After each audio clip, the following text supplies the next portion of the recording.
Na mtazamaji, matumaini yangu ni kwamba popote pale ulipo umzima. Karibu sana kwenye Tamrini ya Channel1. Leo hii ikiwa ni siku ya Jumatano tarehe 9 mwezi Septemba mwaka 2020. Tunazidi tu kufuatilia taarifa mbalimbali mtazamaji kuhusiana na yale ambayo yamejiri humu nchini, na mojawapo ya taarifa kuu ambayo tunaipa kipaumbele na ambayo mwanahabari wetu Sarafina Robi kutoka mahakamani anazidi kufuatilia ni kuhusiana na kesi inayomkabili gavana wa kaunti ya Migori Okoth Obado, ambaye leo hii amefika mbele ya mahakama ile ya masuala ya ufisadi mbele ya hakimu mkuu Douglas Ogodi, na vilevile wakaachiliwa kwa dhamana ya shilingi milioni 6 au pesa taslimu au bondi ya milioni 10.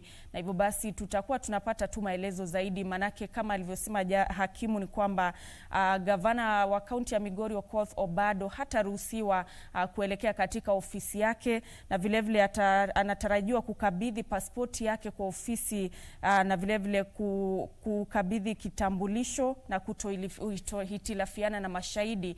Hivyo basi taarifa hiyo mwanahabari wetu Sarafina Robi atakuwa anatupa tu maelezo zaidi kwenye taarifa zetu.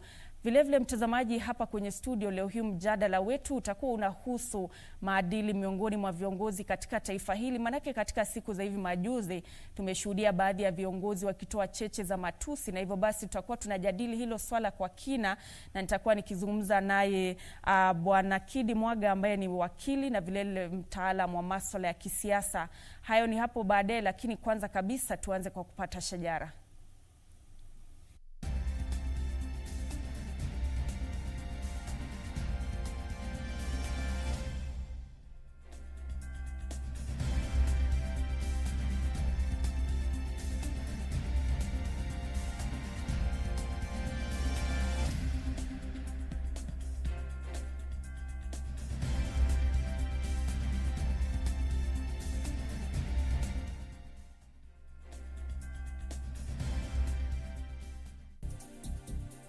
Naam, karibu mtazamaji kwenye taarifa kamili. Naitwa Nancy Okware, na mtazamaji kwenye mitandao ya kijamii ikiwa ungependa kuwasiliana nasi utatupata kwenye mtandao wa kijamii kwenye Twitter @KBC Channel1 @Nancy Okware, na vile pale kwenye Facebook ni KBC Channel1 TV. Tupe maoni yako kuhusiana na mada ambayo tunaijadili leo hii, naye anayenisaidia kwa upande wa ishara ni Susan Thuku. Na basi mtazamaji, moja kwa moja tu ningependa tuanze na mjadala wa siku, ambapo kama nilivyokuwa nimekujuza ni kwamba leo hii tunaangazia swala kuhusiana na maadili miongoni mwa viongozi katika taifa hili la Kenya. Kumbuka ya kwamba siasa za mwaka 2022 zinapotarajia ama zinapozidi kunoga, tumeshuhudia tu cheche za matusi ambazo baadhi ya viongozi wanaonekana kuelekeza kwa viongozi wao, na hivyo basi tutakuwa tunazungumza naye Bwana Kidi Mwaga ambaye ni wakili na mtaalamu wa masuala ya kisiasa.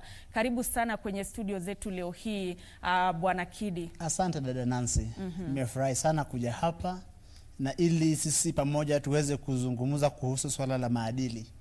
Asante. Na bila shaka manake tutakuwa tunaangazia tu mengi. Kumekuwa na masuala ya wale viongozi kutoa cheche za matusi, na vilevile kumekuwa na swala la ufisadi kushuhudiwa katika afisi mbalimbali humu nchini, na hivyo basi tutakuwa tunajaribu tu kuangazia tatizo haswa liko wapi katika uongozi wa taifa hili.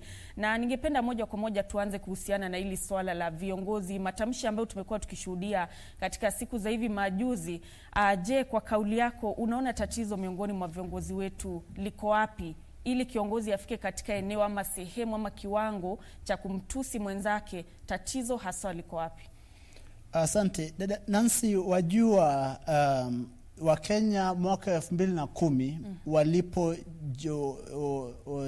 leta katiba mpya, katika article 10 waliweka kitu inaitwa national values and principles of governance, kwamba maadili yanayotulinda sisi na ambayo inatulinda hata katika masuala ya uongozi. Alafu pia wakaenact article chapter 6 ya katiba ambayo inaongea kuhusu uongozi na maadili. Lakini shida ni kwamba tulibadilisha katiba, na sisi kama wananchi na sisi kama viongozi hatujaweza kufuatilia kubadilisha attitude zetu ili kuambatana na zile provisions za kisheria za kikatiba.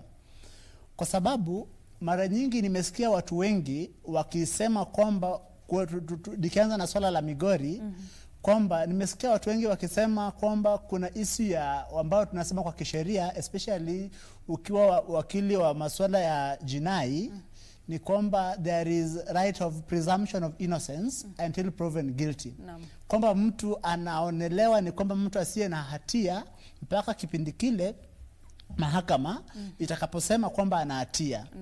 Katika demokrasia ama katika mazingira ambapo kuna ile kuwajibika mtu kwa mtu, personal responsibility, unasema kwamba mtu anafaa kusema kwamba kwa sababu watu wametia shaka, watu wametia dosari katika hulka yangu, basi mimi nitachukua responsibility, wajibu, niwe kando ili nipatie vyombo vya kisheria na vya kidola fursa ya kufanya uchunguzi, na kwa sababu niko msafi nitawaelekeza nikiwa nje kwamba niko msafi. Alafu inapopatikana kwamba kweli wewe ni msafi, basi unaregeshwa. Na wakati hupo sasa hata kwanza una earn political capital, tu unapata fursa sasa vizuri wa kuwaandama wale walio kwa accuse. Lakini sisi hapa tume embrace, chukua ile siasa ya everything goes, kwamba kama wakati tunaweza sema mambo ambayo yanashtua, when we can make outrageous statements, and those outrageous statements zina resonate na young people, then that is the direction we want to go, so that kama viongozi, leaders have failed to take responsibility and lead the population. Instead they want to tap into the whims of the populace. Thank you. Na hili tatizo la kuwa na viongozi, manake kama hapo awali unaposikia kuhusu kiongozi, kuna yale maadili ambayo kiongozi fulani anastahili kuwa nayo. Kiongozi anastahili kuwa na maadili ambayo hata wale ambao ni wafuasi wake wanaona ya kwamba kweli huyu hata ikiwa tuna tatizo fulani anaweza akalisuluhisha. Lakini unapotazama humu nchini kuna wale viongozi ambao bila shaka wanafanya kazi yao vyema, lakini kuna wale ambao wameyumba kwa muda.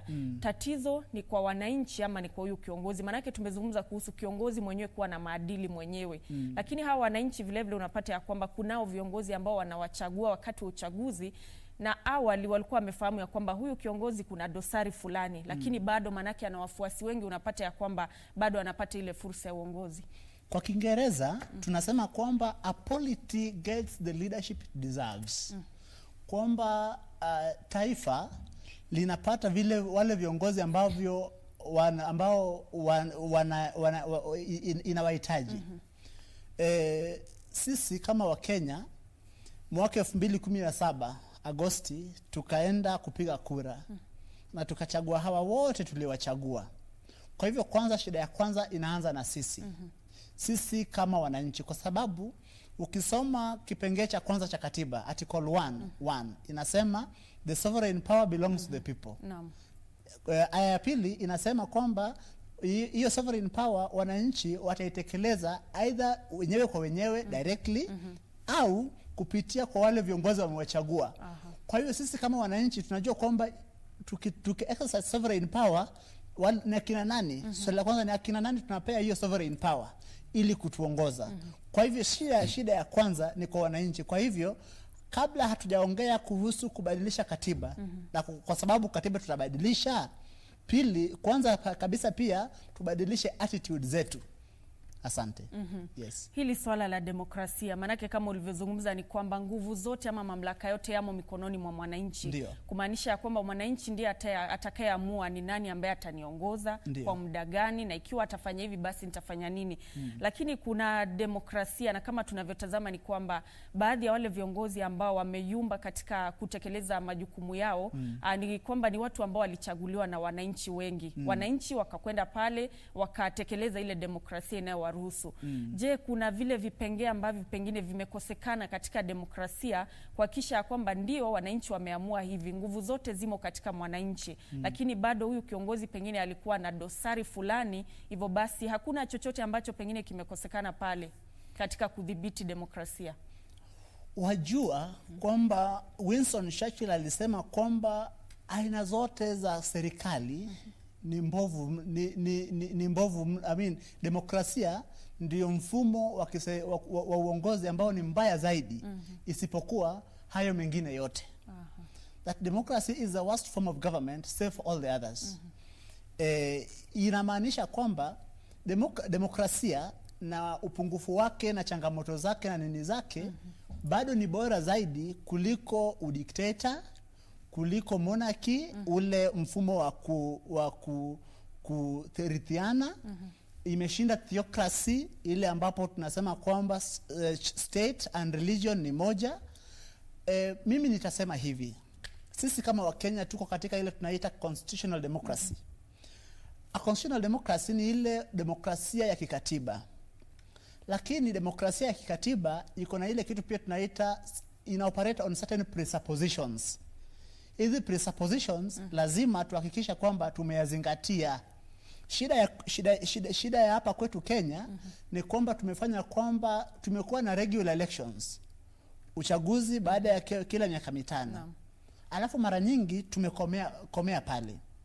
Demokrasia kamili inataka tuzidi kutoka hapo. Tujiulize kwamba baada ya regular elections tuna observe respect human rights. Je, tuko na free press?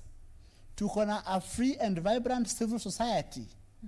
Je, tuko na mahakama ambayo inafanya kazi? So ili kwamba tunaposema kwamba tulienda kwa uchaguzi na viongozi wakapigiwa kura, hiyo pekee haitoshi. Na pili, inafaa tujiulize ni akina nani tuliwachagua, na hawa ni waadilifu, na kama walikosa uadilifu tufanyeje? Do we recall them? Gavana, kama sasa hivi mahakama imesema gavana, kama mambo haya mazito yametajwa dhidi yako, hauna biashara yote tena kuzidi kwa ofisini, inafaa ujiondoe. Katika nchi ambazo demokrasia ambazo zimekuwa, hilo sio jambo ambalo tena mtu anakimbilia mahakamani eti anasema kwamba anaonewa. Ndio. Naam, hili swala la demokrasia kama ulivyozungumza ukawatoa vipengee, maanake nafasi ya mwananchi kwanza kabisa ni pale katika kupiga kura. Na tunapotazama katika mataifa mengi na hapa nchini ni kwamba baada ya mwananchi kupiga kura inaonekana ya kwamba sauti yake hapo baadaye inapotelea pale. Maanake anawapigia kura baadhi ya viongozi ambao watamwakilisha. Kwa mfano wale wabunge, ikiwa anaona ya kwamba serikali kuu kuna yale ambayo haifanyi vyema, basi inamwakilisha mwananchi pale. Vile vile katika kiwango cha kaunti, wale wawakilishi wa wadi, ikiwa anaona gavana pengine anajihusisha na masuala ya ufisadi, basi anamwakilisha yule mwananchi. Je, itafika mahali ambapo ama kuna uwezekano kwamba mwananchi anaweza akapata nafasi zaidi licha yule kiongozi kuzungumza kwa niaba yake, mwananchi vile vile sauti yake isikike katika kile ambacho kinaamuliwa kuhusu kiongozi fulani? Kweli inawezekana, lakini kabla iwezekane kuna mambo ambayo lazima tufanye. Wajua, nilipoanza nikasema kwamba katika article 10 ya katiba tulisema kwamba there is national values and principles of governance. Kati ya zile national values and principles of governance tuliosema ni kwamba ili kabla jambo lolote lifanywe tukuwe na public participation. Kati ya baadhi ya vitu ambavyo imeshinda wale wanasiasa wetu, viongozi wetu kungamua vizuri ni public participation. Kwa sababu naomba ieleweke kwamba Kenya is a young population. Kwamba zaidi ya 70% ni vijana. Na unajua kwamba state sector jobs account for almost just over 200,000-300,000. Sasa inamaanisha kwamba wale wengine wote wako kwa private sector and informal sector. So that katika uchumi wetu hadi 70-80% ni watu ambao wanaishi katika informal economy. Hii inamaanisha kwamba kuna vijana wengi ambao wako na muda mwingi mikononi mwao, what you would almost call the idle youths. So, ili kwamba mwanasiasa anapopita hivi kidogo wamejikusanya. Katika county gavana wengi wamefanya mikao hizi za kisiasa ambazo kwanza ni informal kuviita public participation. Kwa hivyo wanataka kutengeneza barabara, gavana anapita hapo, anapata vijana ambao walikuwa shughuli zao, anawaongelesha kwa dakika 6, 7, 8, alafu anawasema tulifanya public participation. Makosa ya kwanza. Kwa hivyo tukitaka ku amplify voices of ordinary people katika mchakato wetu wa uongozi, jambo la kwanza ni kwamba sisi kama wananchi na bunge lazima tuje pamoja ili tupitishe sheria kamili ya kuspecify kwamba public participation ni nini. Ni nini ikifanyika, alafu basi tunasema public participation imefanyika. Hivyo basi kufikia sasa hivi hakuna ule mfumo bora unaoelezea hatua ambazo zinastahili kufuatwa katika kuhusisha umma. Kwa Kiingereza ningesema there is no coherent manner in which public participation is being conducted in this country.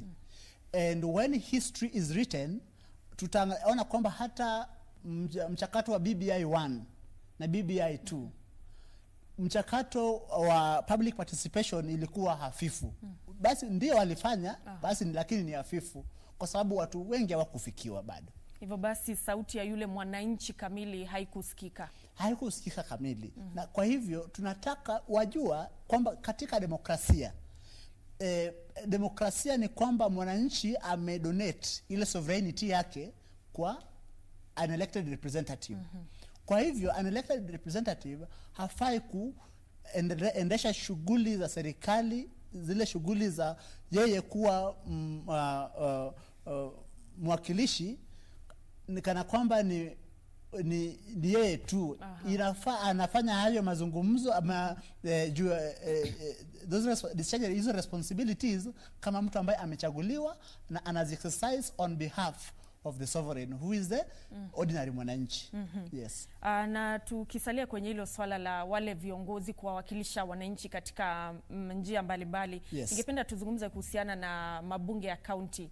Katika siku za hivi majuzi tunashuhudia kwamba leo hii katika bunge fulani la county wawakilishi wadi wanataka kubandua gavana. Kwa mfano kule Migori sasa hivi kuna mchakato ambao unaendelea. Tulishuhudia vile vile pale Kiambu, Kirinyaga, na imefika mahali ya kwamba viongozi wanasema ya kwamba hawa wakilishi wa wadi wanafanya hivyo si kwa maslahi ya yule ama manufaa ya mwananchi, ile wanafanya hivyo manake wanaona ya kwamba huyu gavana haegemei upande wetu. Hivyo basi manake tuko wengi inabidi tumbandue. Je, maadili yamekosekana pale miongoni mwa wale wawakilishi wa wadi ama ule mfumo ambao wanafuata sasa hivi ni sahihi kweli? Wajua kwamba mtu alisema kwamba kwa Kiingereza tena pole kwamba tunaleta maneno mengi ya Kiingereza na show hii ya Kiswahili kwamba the currency of trade in politics is interest. Na viongozi wetu sasa katika mabunge ya eneo gatuzi wame-internalize ili swala ili hivi kwamba wanaangalia siasa kama zero sum game, kwamba wanaangalia kwamba mimi nitapata nini. Ningesema kwamba na kwa heshima zote kwa mabunge za gatuzi, eneo gatuzi, kwamba hawajakomaa kiakili na kisiasa, wakasema kwamba we are rising, kwamba tunainuka, we are rising above short term political goals and pursuing a grander idea or an ideal that is higher than all of us. Kwa hivyo kwamba gavana amekataa pengine kuwapeleka benchmarking sijui wapi, njia ya kumfikia gavana ni kutaka kumuondoa ofisini. Naam, tutakuwa tunaendelea tu baada ya muda usiokuwa mrefu na hiyo kauli kuhusiana na mabunge ya kaunti na hili swala la kubanduliwa mamlakani. Lakini kwa sasa hivi mtazamaji, ningependa tuelekee moja kwa moja katika afisi za Third Way Alliance ambapo uongozi wa chama hicho unatoa taarifa yake. The party leader, and I repeat this, today in the NEC meeting that we had from 10, we have received the report from the disciplinary committee that did their job. But because Dr. Okot in that report also did not see it fit, he sat on his rights, he didn't see it fit to come and clear the allegations against him. Today, from that report, the Third Way Alliance Kenya, NEC, has today dismissed and expelled Dr. Ekuru Okot from the party. NEC has today received the disciplinary committee report, which is in NEC, has adopted unanimously and recommended that Dr. Okot, having seen no need to defend himself, be dismissed from the party membership and position of the party leader. We hope that the above chronology of events has shed some light on the why the party leader had no option but to be dismissed. We hope that the above chronology of events has shed light on why the party had no option but to dismiss the self-declared moralists. We are aware that he is on a charm offensive and is jumping from one media house to the other, carrying a monkey on his shoulders, disparaging party, its members and its officials. We are aware about that. But you know what? Party members who are major stakeholders of Third Way Alliance Kenya have resolved that it is in the best interest of the party to let Dr. Kuru Okot go. If the party is to actualize its strategic plan, even as it prepares for the 2022 general elections, and since his questionable conduct not befitting a party leader would be an obstacle to the party, and we can do without it. Dr. Okot, being a lawyer and a PhD holder in refugee law, ought to have exercised a bit of wisdom, put his bloated ego aside, and used the various internal dispute resolution mechanism, IDRM, as stipulated in the party constitution, you know, which is available to him to accord himself, and by the virtue of being a party leader, to defend himself on the weighty allegations leveled against him. It is unfortunate, members of the public, that he opted for anarchy and saw this as an opportunity to politicize the grave matters raised against him. Matters of financial impropriety, matters of misconduct, matters of demeanor, assault, verbal assault to party leaders, disregard of the rule of law, disobeying court orders. Those are issues that as a party we don't take for granted. This party was built on the pillar of respecting the rule of law and the Constitution of Kenya. Remember, Dr. Okot is a lawyer, not just a lawyer, a constitutional lawyer. So he ought to have understood and known that this is the right thing to do. Lastly,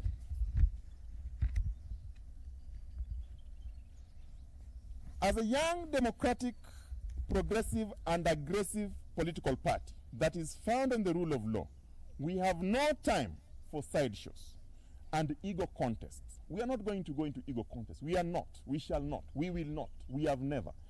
We have an agenda to achieve as per our party vision, mission, and manifesto, and there shall be zero tolerance to impunity. There shall be zero tolerance to impunity in this party, from any party members, irregardless of their status within the party, ranks, society, and at large. I want to repeat, before I invite Dr. Mikali to read her statement, we are not in any way fighting Dr. Okot. These decisions have been made by the supreme organ of the party called the National Executive Committee. And that is the decision that makes things work in the party. They have decided today that Dr. Okot, because he failed to show up at the disciplinary committee, he sat on his rights, he refused and rubbished the process. Today, we don't see any reason why we should carry baggage. Lazima tupunguze mizigo. Lazima tufanye nini? Punguze mizigo. Na ndio maana tukasema, kwa sababu Daktari Ekuru Okot ambaye alikuwa kiongozi wa chama hiki, mtu ambaye tumemheshimu sana, aliingiwa na wazimu fulani, akaanza kuleta vurugu katika chama.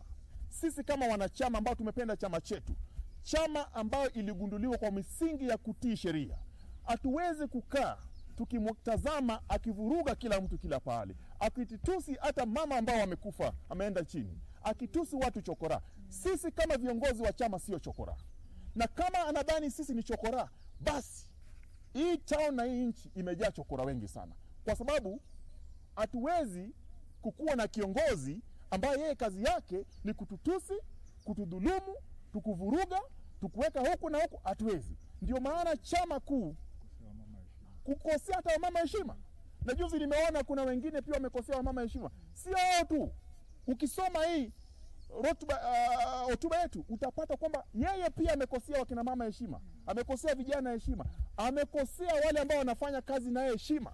Huwezi kosea SG wako heshima, huwezi kosea executive director wako heshima, huwezi kosea national chairman wako heshima. Kwani wewe ni nani? Chama sio mtu mmoja, chama ni watu, na watu wako hapa, na ile baraza ambalo linaongoza chama ndio hii, tuko hapa na watu. Kwa hivyo yeye, kwa sababu amesema yeye atatumia kifua, basi sisi ambao sisi ni wanyonge tumempatia nafasi na fursa kuanzia leo afanye vurugu kule nje, atumie kifua kule nje, asiheshimu akina mama kule nje, lakini hapa katika chama cha Third Alliance Kenya hataweza.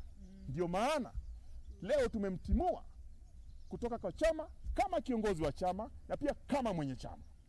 Ushanipata? But I would like to invite the deputy party leader to make brief remarks, and then we'll take the questions. Karibu daktari. Thank you very much, SG. Allow me to read the statement. The headline for the statement is that the future of Third Way Party is bright. It really does not depend on an individual, but it depends on teamwork of the guys that you are seeing here. So good morning, members of the Fourth Estate and fellow Kenyans. This morning, our party has had a huge milestone in realigning this great party back to its vision, mission, and values, and refocusing the party back to the elusive issue-based politics in Kenya, uncharted political terrain by many political players. I joined this party via the shadow cabinet in 2018, and later I was elected as a deputy party leader. I have never been more proud to be part of a brilliant team. Na mtazamaji, hizo ni picha za moja kwa moja kutoka katika makao makuu ya ofisi ya Third Way Alliance katika eneo la Lavington, ambapo walipokuwa akizungumza hapo awali ni katibu mkuu wa kile chama cha Third Way Alliance Fred Okango, ambaye ametoa taarifa tu kuhusiana na uamuzi wa baraza kuu la chama hicho, na wanasema ya kwamba baada ya mazungumzo mapana basi wamemtimua Ekuru Aukot kutoka katika ofisi ya uongozi wa chama hicho. Na hivyo basi taarifa hiyo mwanahabari wetu Kevin Washira atakuwa anatupa maelezo zaidi kuhusiana na uamuzi ambao maafisa hao wa baraza hilo wametoa muda mfupi uliopita. Na basi mtazamaji, tukirejea hapa kwenye studio, tulikuwa tunajadili tu masuala mbalimbali kuhusiana na maadili ya viongozi, na nilikuwa nikizungumza naye Wakili Kidi Mwaga, ambaye bali inakuwa na wakili vile ni mtaalamu wa masuala ya kisiasa. Bwana Kidi, tulipokuwa tunakwenda kupata taarifa ile, tulikuwa tunazungumza kuhusiana na uamuzi wa mara kwa mara wa baadhi ya wabunge kutoka katika maeneo ya kaunti ama wakilishi wa wadi kuwafurusha wale viongozi, na Wakenya wamekuwa wakisema na vile viongozi mbalimbali ya kwamba wanajifikiria wenyewe badala ya kufikiria maslahi ya wananchi. Wajua ni ukweli, kwa sababu wabunge wa maeneo wa mabunge za gatuzi wameeleza vyema, wameonyesha kwamba wanaheshimu ile eneo ambapo ama yule mtu ambaye akona hela nyingi zaidi.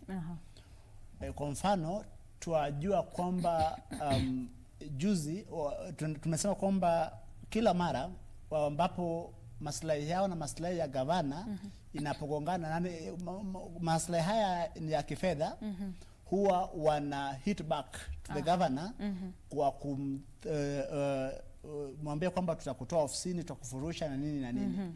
Kwa hivyo inafaa kwamba the MCS wale wabunge wa maeneo gatuzi wa rise up above short term political scores, alafu wagundue kwamba fursa waliopewa na Wakenya katika maeneo hayo ni kwa sababu sio kila mtu anaweza kuwa katika yale mabunge, kwa sababu kila Mkenya anaweza kuwa tu kwa yale maeneo mabunge ya gatuzi kupitia wao. Kwa hivyo ni wakati they rise up to the realization that the responsibility on their shoulders is not of a small magnitude. Asante. Naam, na hili swala la muda mwingi ambao unatumika pengine na hawa viongozi wakati ambapo wanawabandua wale magavana badala ya kutekeleza yale majukumu yao kwa mwananchi, muda wenyewe, hili tatizo la kupoteza muda, manake kuna wale viongozi ambao ni kweli wameshtumiwa kuwa wamejihusisha na ufisadi, matumizi mabaya ya ofisi, lakini muda unakuwa ni mwingi, manake unapata gavana anajaribu kubanduliwa zaidi ya mara 3, kumaanisha kwamba wale wawakilishi wa wadi katika kile kipindi chote badala ya kufikiria maslahi ya wananchi, basi wanafikiria jinsi ambavyo watamuondoa yule kiongozi kutoka katika afisi.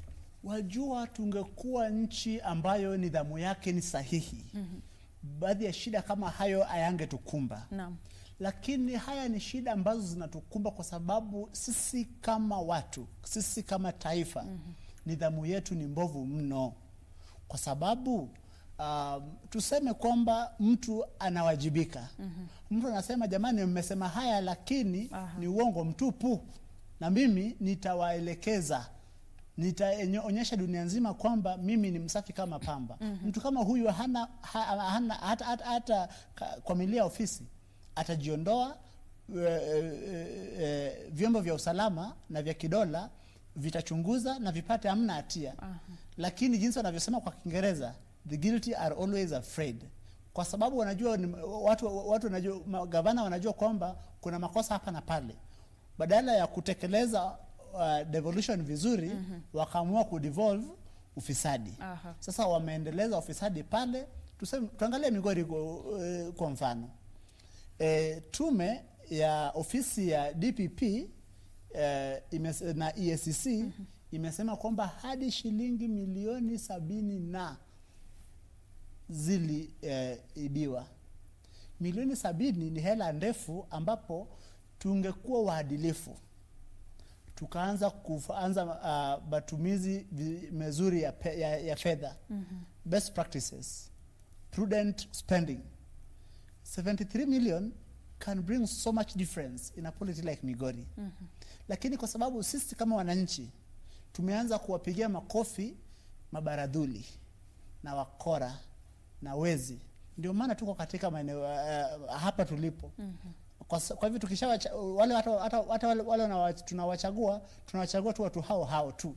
Kwa hivyo tukikuwa na change of attitude, tuanze kuelect watu waadilifu, tutakuwa mbali sana sisi kama taifa. Na manake sasa hivi ugatuzi ushangoa nanga, na ni kwamba kuna yale maeneo ambayo yanafanya kazi na kutekeleza kazi kwa njia bora. Lakini hili swala la ufisadi kama ulivyosema, ni kwamba ufisadi sasa hivi umegatuliwa, kumaanisha kwamba serikali kuu itakuwa hata na kibarua kigumu zaidi, manake pale katika maeneo ya ugatuzi, pale katika county, wale viongozi wanatekeleza majukumu yao katika eneo lao, kumaanisha kwamba ufisadi itakuwa ni rahisi kutekelezwa. Je, ugatuzi tuseme ya kwamba sasa hivi unafeli ama unafauli kwa kauli yako? Sitasema kwamba ugatuzi unafeli. Nitasema ugatuzi is a brilliant idea that can only be made better. Na tutaboreshaje hii idea ya ugatuzi?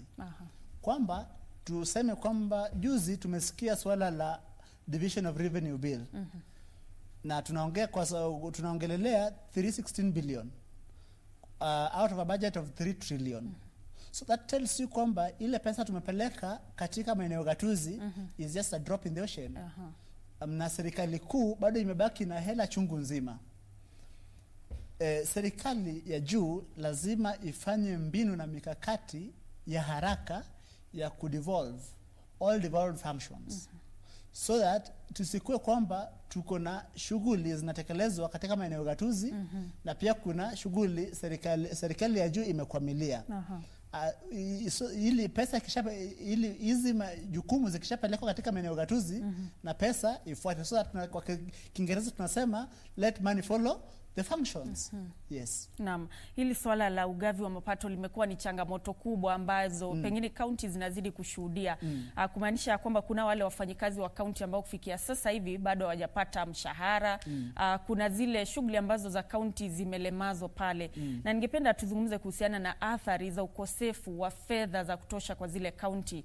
Kwa mfano sasa hivi wakati ambapo maseneta bado hawajakubaliana kuhusiana na mfumo bora, ni athari zipi ambazo Wakenya bado hawafahamu ambazo zitashuhudiwa ikiwa bado hii changamoto itazidi kushuhudiwa ya wale maseneta kutokubaliana?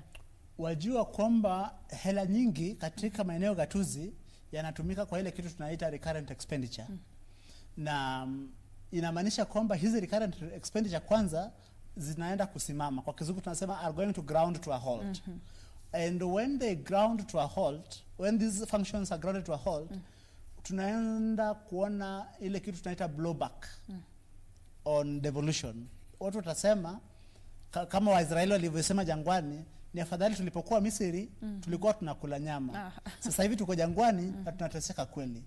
Na hizi ni shida ambazo tunaweza tatua tukikuwa ile kitu tunasema fidel to the constitution and the law. Fidelity to the law extends beyond the black and white of the law. It goes into the spirit. Unaenda kwamba ni nini sheria ilitaka kukiwa. Ukiangalia chapter 12 ya katiba inasema kwamba ugavi ukiongea kuhusu public finance, inasema kwamba ugavi wa rasilimali utafanyika kwa mfumo wa equity. Usawa. Na hii usawa ni kwamba sio usawa wa mtu na mtu. Usawa wa mtu na mtu inapatikana katika chapter 4 the Bill of Rights. Katika chapter 12 public finance, katiba inatambua kwamba kuna maeneo ambayo tumeyaacha nyuma kwa miaka mingi sana. Kwa sababu wajua tulipopata uhuru embrace ile kitu ilikuwa inaitwa Constitutional Paper number 10 of 1965, African Socialism and its application in Kenya. Shida ya kwanza ya hiyo blueprint ni kwamba iliweka emphasis on what was called high potential areas. High potential areas ilimaanisha kwamba zile maeneo zilikuwa karibu na line ya reli ndio zilipata concentration ya government investments. Alafu kuna maeneo nyingi ambayo yaliachwa nje. Mbali na hayo ni kwamba successive governments zilipokuja, kuna maeneo kwa sababu ya ile kitu tunaita political expediency ilizidi kuachilia nje. Na ndio maana wakati wa Kenya wanaleta katiba mpya 2005 wakasema hatutaki imperial presidency. Kwa sababu gani? Tukiwa na rais ambaye ako na mamlaka zaidi sana, atakuwa pia na usemi jinsi rasilimali, ugavi wa rasilimali. Na katika kwa sababu tumeona kwamba rais ambaye ako na mamlaka zaidi na ako na usemi katika ugavi wa rasilimali anaweza amua kuadhibu wale watu ambao wasiompenda. Unajua katika demokrasia hakuna kitu inakuwajibu kumpenda rais. Kuna ile kitu tunaita dissent of the citizen. Ni ile kitu inafanana na haki ya mtu. Haki hupewa na mtu, anazaliwa na haki zake. It is not the state giving him those rights. Kwa kizungu tunasema rights are inherently enjoyed, not given through the benevolence of the state.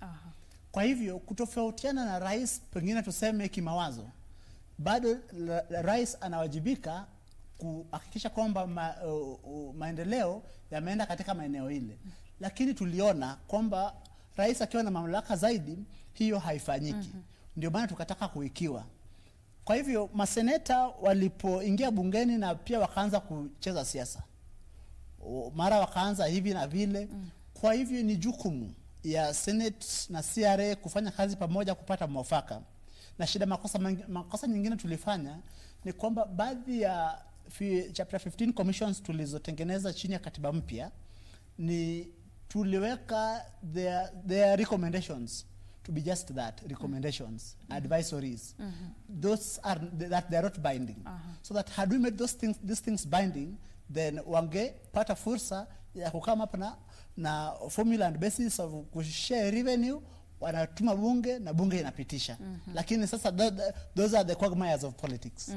Yes. Lakini msemo ni kwamba wapiganapo fahali wawili basi nyasi huumia. Manake sasa hivi tunaona ya kwamba katika kaunti wafanyikazi wanazidi kuumia kutokana na hayo mapengo ambayo yanashuhudiwa katika hii njia ya kujaribu kupata mwafaka katika kutafuta njia bora zaidi ya kugawa yale mapato. Manake kuna wale ambao wanasema ya kwamba kila mwananchi shilingi moja. Kuna wale ambao wanazungumza kuhusu fedha zile ziwasilishwe kulingana na upana ama ukubwa wa eneo. Lakini sasa hivi ni kwamba ukweli ni kwamba kaunti zinahitaji zile fedha. Lakini nazo kaunti zenyewe ingawa zinahitaji zile fedha, tumesikia kwamba hayo masuala ya ufisadi bado yanazidi kushuhudiwa. Kumaanisha kwamba kuna zile kaunti ambazo tayari inasemekana ya kwamba hawawezi kueleza jinsi ambavyo walitumia kiasi fulani cha fedha hususan wakati huu wa janga la virusi vya corona. Na pengine kama mwanasheria ni kurudishe tu ama wakili ni kurudishe kidogo katika upande wa mahakama. Tunaona ya kwamba kuna viongozi ambao wamekuwa kupelekwa mahakamani kutokana na kesi mbalimbali. Lakini kesi yenyewe inachukua muda mrefu na mwisho wananchi hawaoni matunda. Je, una imani na hiyo system ya nchini katika kukabili hili swala la ufisadi hadi tamati? Wajua kwamba sheria ni sheria na ni msumeno. Na mahakama lazima ipewe fursa ya kufanya kazi yake. Sheria inavyofanya kazi ni kwamba inatumia sheria na evidence, ushahidi ulioletwa mbele ya mahakama.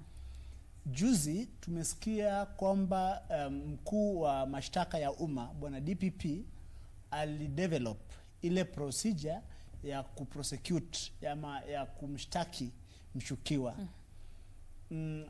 Juhudi hizo ni za kuigwa na kushangiliwa. Kwa sababu gani? Pale awali wengine wetu, mimi nikiwa mmoja wao, tulihisi kwamba vita dhidi ya ufisadi was weaponized. Kwamba ilikuwa inatumika kisiasa ili kuadhibu wanasiasa ama kuadhibu wale ambao wanatofautiana na serikali. Alafu wanapofika mbele ya mahakama, wanataka mahakama ikue part ya ile charade ambao walikuwa wanaendeleza, ili ambapo sasa mahakama inapotofautiana nao wanaanza kupatia mahakama jina mbaya, ambapo tunasema if you want to kill a dog you first give it a bad name. Nitaeleza. Wakumbuka kwamba mwaka 2018 aliyekuwa mwenyekiti wa NLC alishikwa. Na aliposhikwa akapelekwa mahakamani siku 2-3, mpaka leo hii hatujui kwamba swala hilo lilifika wapi. Na ukikumbuka jinsi alivyoshikwa ni kwamba alishikwa Ijumaa. Alafu akawekwa seli weekend nzima. Akapelekwa mahakamani Jumatatu. Tulikuwa tunauliza, yani mbona serikali ama vyombo vya dola visimwandikie mshukiwa ama vimwambie kwamba hebu fika katika kituo cha polisi ilicho karibu nawe, kuna maswali 2-3 tungependa ujibu. Alafu mtu huyu ajulishwe kwamba kuna maswala haya yapo yametajwa juu yako, hebu kayajibu. Lakini jinsi ilivyokuwa inaendeshwa ni kwamba serikali ilitaka kuonyesha umma kwamba inapiga vita dhidi ya ufisadi. Ile kitu ningeita kwa kizungu a charade. Yes. Yes. Playing to the gallery. So the government was playing to the gallery in that war against corruption. Hivi sasa going forward, the government must be deliberate about how it prosecutes the war on corruption, so that one, it does not appear to be aimed at certain individuals that are at loggerheads with the establishment. Hivyo basi ikiwa mkondo utafuatwa, unafuatwa kwa njia ya haki, kumaanisha kwamba ukiwa unawasilishwa mahakamani iwe si kwa sababu ulimkosea fulani, lakini kwa sababu ulifanya hivi na hivi, na unastahili kuwa pale mahakamani. Isikue kwamba serikali inataka kucheza ile kitu tunaita public relations na the war against corruption.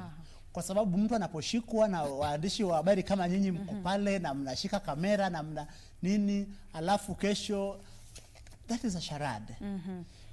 Equality before the law ni kwamba mjulishe mtu kwamba wewe ni gavana, imesemekana kwamba ni hivi, fika mahakamani, mahakama ikuambia kwamba ndugu yetu ama dada yetu, kwa sababu ya uzito wa yale yametajwa juu yako, tunaomba usiingie ofisini tena, kwa sababu nguvu ulizonazo ni kwamba unaweza interfere na evidence na witnesses. Kwa hivyo kaa tu kando. Lakini watasikiza kweli, manake kuna wale ambao unasikia wanapotafutwa wanaanza kukwepa. Unasikia mtu alikuwa Nairobi, sasa hivi uko Mombasa ama Kisumu. Wanapotea kwa sababu ya humiliation ya jinsi serikali inataka kuonyesha umma kwamba inapigana na ufisadi, na hiyo ni it is only on the form. Inaonekana kwamba kwa sababu ikifika mahakamani unasikia mahakama inasema kwamba evidence iliyoletwa mbele yake ni hafifu. Kwa hivyo kwa sababu tumepea serikali vyombo vyote vya kidola, ili tunaita monopoly of violence. Na serikali iko na uwezo wa kujua kwamba akaunti zako ziko wapi, umelipa tax mwisho lini, unamiliki nini, watoto wako wanamiliki nini. Wafanye uchunguzi, tukaweka EACC, tukaweka ofisi ya mkuu wa mashtaka, tukapea serikali DCI. Hizi vyombo vyote serikali ikitumia vizuri, serikali haina haja ya kunishika mimi Ijumaa usiku. Alafu kuniweka seli weekend ndio nipeleke mahakamani Jumatatu ili nipewe bond. Na asante. Muda umetupa kisogo, lakini ni vyema kwamba tumejadili hayo yote. Na hivyo basi shukran sana kwa kuja kwenye studio zetu kuangazia hii mada kuhusiana na maadili miongoni mwa viongozi. Mtazamaji, tumekuwa tukizungumza naye Kidi Mwaga ambaye ni wakili na vile vile ni mtaalamu wa masuala ya kisiasa. Tumeangazia mengi tu kuhusiana na maadili ya viongozi humu nchini na vile vile siasa za mwaka wa 2022. Na basi kufikia hapo tunafika kwenye tamati, na mshukran pia. Asante. Shukran sana kwa wote waliotazama na vile vile wote waliofanikisha taarifa hizi. Naitwa Nancy Okware, mfasiri wa lugha ishara ni Susan Thuku. Taarifa zaidi utazipata mwendo wa saa 7 kwa lugha ya Kimombo. Kwaheri.